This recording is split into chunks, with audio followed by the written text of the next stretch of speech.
Welcome to Life Planning 101, brought to you by Smart Money Group and Kennedy Financial Services in Eastland, Texas. Tune in every week as we share important information to help you and your family live life on purpose. Insurance, investments, legacy and tax planning, and much more.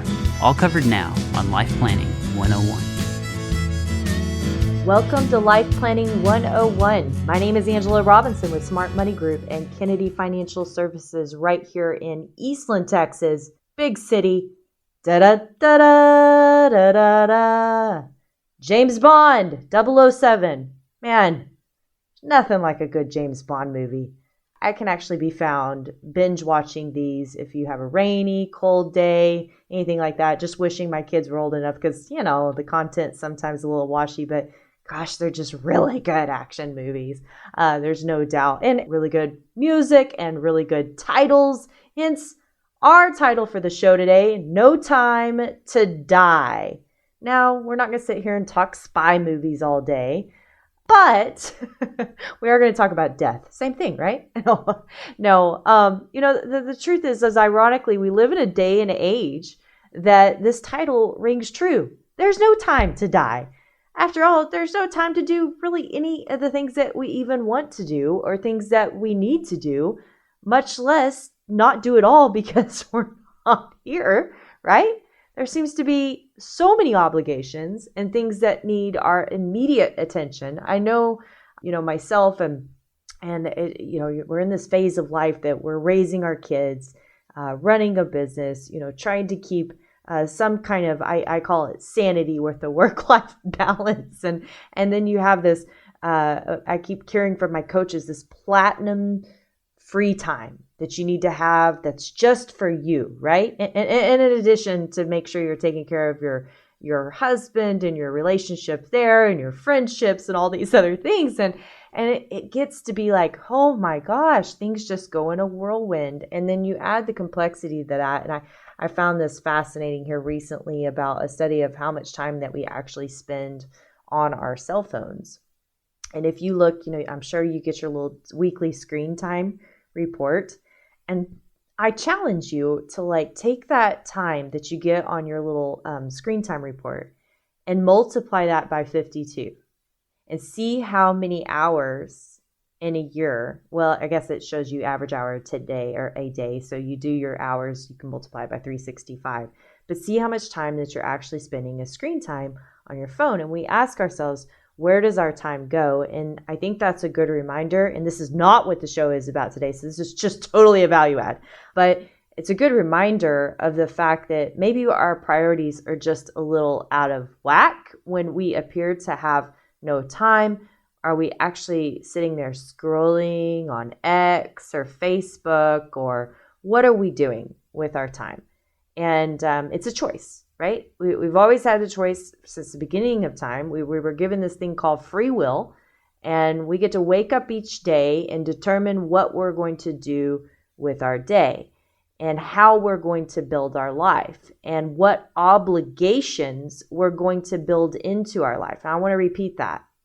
What obligations we're going to build into our life. Because how many times do you hear people say, well, I have to, and I have to, and I have to, and I have to. Am I sounding really Texan this morning? I have to go do this. I have to go do this. I have to go do this. And I have all these things I have to do. I know I'm guilty of it. I'll sit there and say, well, I've got to do this, this, and this, and this today before I can even focus on something new, because my day is typically planned out before it even gets started, right? And we're all that to some degree. And you have to ask yourself, where did all those have tos come from? Well, we build them into our lives. We choose, right? We choose what we're doing with our lives. And a lot of people start, kind of dissecting that, and it kind of rubs you the wrong way. And you're thinking, well, I don't know. I mean, I got these parents, and it's not my choice that their health isn't good and I'm having to take care of them, or my kids, and I'm having to carpool them around all day, or my business and I just can't get good employees, or whatever it is. But I really want you to sit there and think about those words. It's kind of like some homework. And like I said, this is kind of a value add for today. But in reality, really think about those words of how did you build that obligation into your life, and what might be some other options to change that obligation. Maybe you don't want to change that obligation. At the end of the day, maybe rather than saying, I have to go help my parents today with this by taking them to the doctor, or I have to carpool my kids, maybe you should be saying, I get to. I get to go take care of my parents today. I get to carpool my kids. My other brother, Garrett, actually taught me that. Do you have to or do you want to? Because if you want to, you need to say, I get to. And that's a very powerful thing to really think about. But we do live in this day and age that there is no time.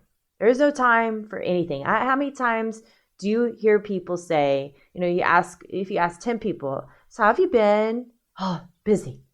Oh, just busy, right?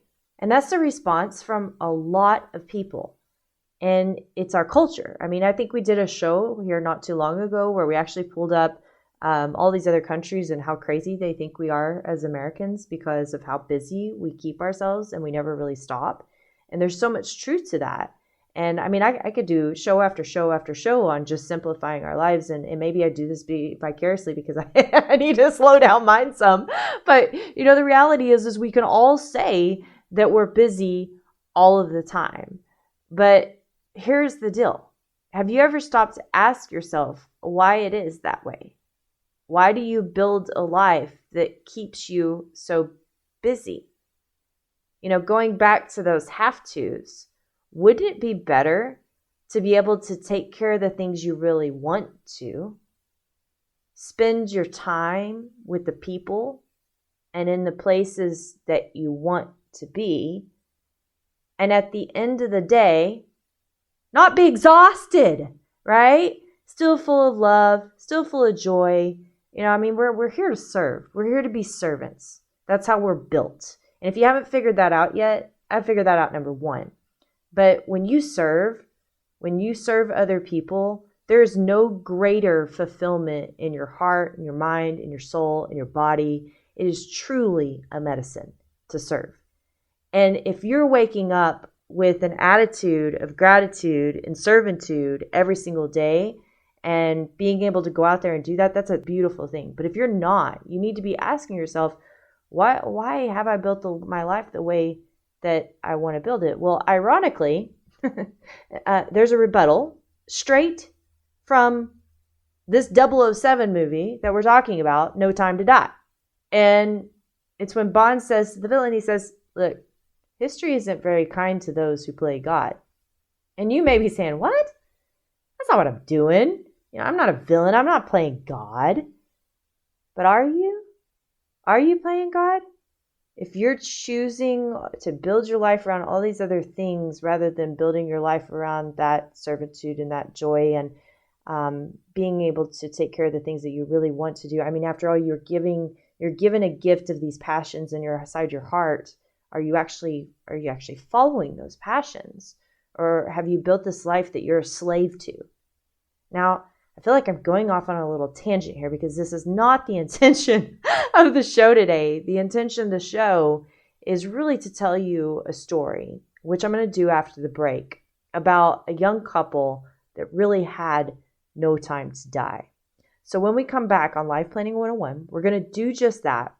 But then we're going to recircle on this issue too, because you realize you got time and you're spending it. You spend it like money, and it's your choice on how you do it, right? And you may be saying that I'm not in control of my life. Well, if you're not in control of your life, dang it, let's stop. Let's figure out why you're not in control of your life and start controlling it. Because I'm going to tell you a story that really, it's not going to make you like stirred a little bit. It's going to make you shaken like a James Bond martini. So you're not going to want to miss it right here when we come back on Life Planning 101.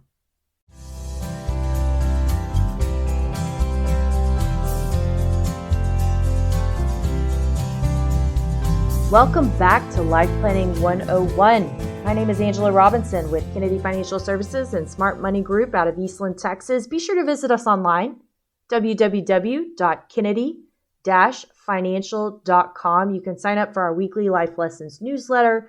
We always have great content, kind of keeping up to date with different tax laws and changes. We've got our sister firm, Briscoe & Associates. We've also got Black and White Market Chatter that happens each and every week from our very own CFA and his team. They come on and talk about what's going on in the financial markets, and all of that's available online. We've always been really big on educating, and that's never stopped. My dad started this firm as it is today back in 1989, and back then he said our mission was to help people live life on purpose, and that has been a constant. It's been something that has not changed, because that is still our mission today, is to be able to help people live life on purpose. And what better way to do that than talking about not having time to die, right? So I want to tell you a story, as I promised that I would tell, and I'm going to just prepare you. This is a little unsettling, but I want to tell you this story because I do feel like we live in a day and age when we're too busy to take care of the things that we ought to take care of. We talked about these obligations. Well, there's a difference between being obligated because we've said too many yeses, we've committed too much, to not being able to take care of our family. I read a great book. It's been 2018. It's called Boundaries. If you've ever read it, it's really good. I actually was seeing a Christian counselor at that time, and it was a phenomenal book. And it talked about structuring your life in such a way that you create very healthy relational boundaries to be able to say yes, say no, take care of your inner circle, who that is, defining your priorities. Very powerful book. It is spiritual. So it's really, really good book. But one of the things that I realized is that when I was reading that book is that, we think about these obligations that we build into our life that really, if you think about my family as that middle circle, that corner circle. And when I'm talking about my family, I'm talking about my husband, I'm talking about my kids. And these are people that I say yes to that they're not in that circle. They're not even in my outer family circle, which would be like my parents, my brothers, sisters, nieces, nephews. They're not even in my second cousin circle. They're not even in my friend circle. I mean, they're way out here, right? And I say all these yeses, and then I can't take care of that immediate circle that's right around me. And so, we think about what we build in our lives, and the things that we ought to be taking care of, we're not taking care of. So we worked with this young couple, and this has been several years ago. And I'll say we worked with them for quite a while, albeit not successfully. And what I mean by that is that we would meet with them once a year, but they wouldn't do anything that they needed to do. And unfortunately, there's a lot that we can take off of people's plates if we just get the ball rolling and help direct traffic, because we do work directly with attorneys and accountants and other advisors and such. But then there's things that we have to have, the family do. And we just couldn't get them to move the needle at all. Well, and to be honest, it wasn't uncommon when you work with younger couples. And when I say younger, I mean in their 40s. When you work with younger couples, they're busy building their American dream, right? And this couple was no different. They owned a business, they had 2 children, and they were extremely dedicated to their family. Sounds right? I mean, they got their priorities in order. Well, as perplexing as this may seem, they didn't stop and take care of those things that they needed to take care of to protect everything that they were building. So their American dream, and this is like most people's, it was built in a whirlwind. And because it was built in a whirlwind, its foundation was faulty. It wasn't solid, right? And you think about, if you don't have a good foundation, if you build a building, what's going to happen to that building? Right? And they knew they needed to work on this foundation. In fact, every time we meet with them, it'd be a story of, yeah, I know we really need to do that. I know we said that last year, but we really need to do that. And I think they really wanted to work on it. They said they wanted to work on it. Well, they said they wanted to work on it. And then there's another thing you kind of got to ask yourself is, okay, if I say I really want something, how bad do I want it if I'm not willing to rearrange some things in my life to actually get it done, right? And they wanted to work on it, but they simply didn't have the time. Well, regrettably, this husband, father, his life was cut short in a car accident. And what seemed not to be a priority, because maybe in their minds it wasn't going to happen anytime soon, wasn't going to happen overnight, wasn't going to happen to them, whatever the reasoning was for them not to move things around to make it a priority, The family was completely unprepared. The business was completely unprepared. I mean, you want to talk about a nightmare. The next couple of years, this poor little wife, I mean, she fought back her grief. I don't know how she did it. She fought back her grief. I don't think she actually started to grieve till about 2 years later, because she was being a mother. She was fire selling, liquidating a business. She was caring for her aging parents in the process of all of this. And she had to endure a forced move from her home, not even just a house, it was a home that they had built together, and make severe, drastic lifestyle changes because of their financial situation being forced to change overnight. I hope that this does get you a little shaken, not just stirred, in the spirit of 007 here, okay? Because the reality is they said the words, we want to, we know we need to, but we just can't find the time. Well, remember the quote from the 007 movie, history isn't kind to those who play God? It turned out to be some fatal words, right? Because they couldn't control their destiny. And no one can. No one can. Everybody always says, well, it won't happen to me, or this isn't going to happen. But it's simply not the truth sometimes. So I want you to sit on that. I want you to marinate on that. And when we come back, we're going to talk about having time to die so that you don't say there was no time to die, if that makes any sense, right here on Life Planning 101 when we come back.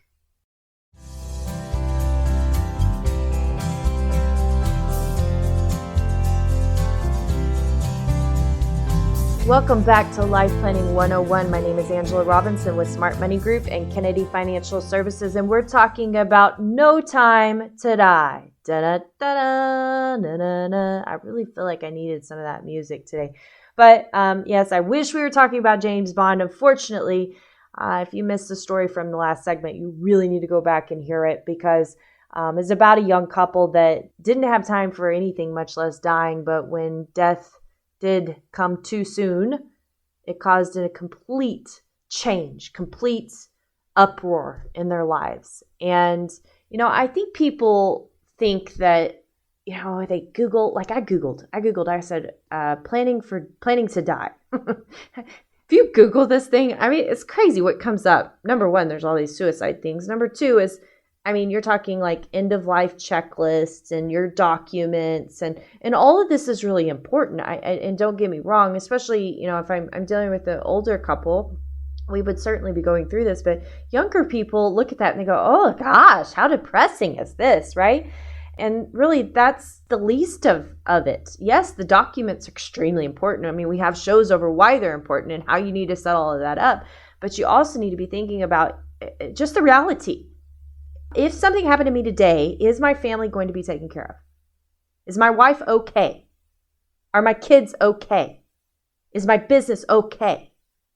And if the answer is no, let's start there. Let's start with the priority. What needs to be done? What is the immediate action that needs to be taken? Because regrettably, you don't have time to die if you don't have time to live and get prepared for death, right? At any moment. When we help a business owner, we talk about succession planning. We do it in 4 quadrants. We do it as if I'm going to die in 2 quadrants, like unexpectedly. Do I want to plan or transfer my business? And if I'm not going to die, and I retire, do I want to plan or to transfer or sell my business, right? And so, often people don't start thinking that way till they near retirement, but that's a huge mistake, because if they are waiting to think about these things, what if your life is cut short, like this husband in this story that we told, and then his wife is literally up in spades for like 2 years, right? It's a horrible situation to be in. And everybody says, well, where do I start? Well, that's why we have a job, right? That's why we do what we do, because the answer is different for everybody. I can't tell you what your priority is just on this podcast today. That's looking at your situation as it is and being able to pinpoint, this is what you need to work on. This is your immediate need. I want to leave you with something because we are in this James Bond mode, right? So I found it kind of funny that the villain of the movie in No Time to Die had something to teach us. He said, life is all about leaving something behind. Now, the legacy he was wanting to leave behind would not be one that we really want, right? But think about that in your perspective too. If something happened to you today, what would you leave behind? What would you leave behind, especially if you don't have time to die today? You know, this type of planning, this type of taking that extra step, you do because you love somebody. So I'm going to encourage you, like that book of boundaries I was telling you, get your priorities right. Who's in that inner circle? Who do you need to be taking care of? Who's in that next circle? Who do you need to be taking care of? Let's get it done. Let's make sure that you and your family are living life on purpose. My name is Angela Robinson with Smart Money Group and Kennedy Financial Services right here in Eastland, Texas. God bless you. And join us next week right here on Life Planning 101. Thank you for joining us for Life Planning 101, brought to you by Smart Money Group and Kennedy Financial Services. If you have questions, you can email them to lifeplanning@kennedy-financial.com. Don't forget to learn how our sister company can assist you with all of your tax and consulting needs. You can find out more at briscoeandassociates.com. Be sure to tune in next week for more Life Planning 101. The opinions expressed herein are those of the firm and are subject to change without notice. The opinions referenced are as of the date of publication and are subject to change due to changes in the market or economic conditions and may not necessarily come to pass. Any opinions, projections, or forward-looking statements expressed herein are solely those of the author, may differ from the views or opinions expressed by other areas of the firm, and are only for general informational purposes as of the date indicated. Securities offered through Calton & Associates Incorporated, a registered investment advisor, member FINRA SIPC. Investment advisory services offered through Smart Money Group LLC. Kennedy Financial Services and Smart Money Group LLC are separate entities and are not owned or controlled by Calton & Associates Incorporated.